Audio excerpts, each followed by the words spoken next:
And good morning guys. First payout, may nakita po ako dito na isang tao na napakasipag po niyang mag-parking at halos araw-araw ko po siya nadadaanan dito at kahit po umaambon eh talagang nagsisika po siya. Tatanungin po natin. Ayan. Brad, may ilang buwan ka na bang nagpa-parking dito? 2 years.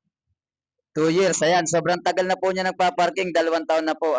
Dahil nga Brad, first payout ko, ikaw yung una kong nakita at ikaw yung una kong napuna. Pagdamutan mo na Brad, magkano naman yung kinikita mo sa isang araw? Depende sa panganap buhay ng pampamilya. Okay. Ito Brad, oh. Pagdamutan mo na Brad, pasensya na rin. Baka meron kang sa shoutout. Well, Okay. Maraming salamat Brad at lagi mag-ingat sa trabaho. Thank you, thank you.